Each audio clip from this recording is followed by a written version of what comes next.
दिलेला प्रश्न आहे, एक ट्रक तांदळाची 475 पोती नेऊ शकतो. तांदळाची 58,425 पोती नेण्यासाठी किती ट्रक लागतील? तर खाली काही ऑप्शन दिलेले आहेत, आपण प्रश्न सोडवायला घेऊ. एक ट्रक तांदळाची किती पोती नेतोय? तर 475 नेतोय. तर लिहून घेऊया. एक ट्रक किती नेतोय? 475. बरोबर. पुढे सांगितले तांदळाची 58,425 म्हणजे पोती दिले. आपण हा काय आहे समजा ट्रक समजूया, ट्रक, आणि हे किती आहे तर पोती. सेम. तर आपल्याला काय काढायचे? ट्रक काढायचे. म्हणून त्या ट्रकला काय म्हणलं?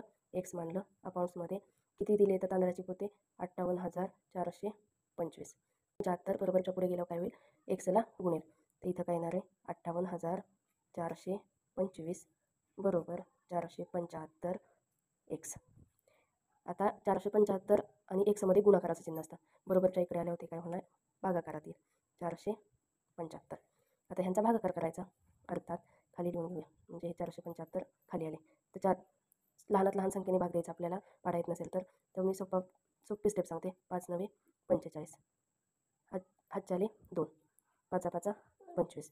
पुढे 5 1 5, 5 1 5, हात झाले 3, 5 7 35 मोठे होते.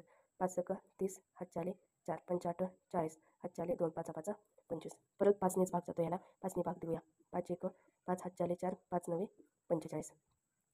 5 2 10, हात झाला 1, 5 3 15, हात झाले 1, 5 3 15, हात झाले 3 5 7 35.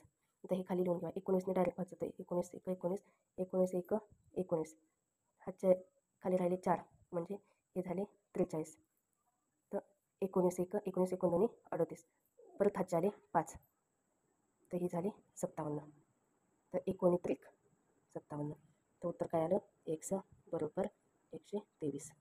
याचा अर्थ असा की आपल्याला ट्रक किती लागणार आहे? तर 123.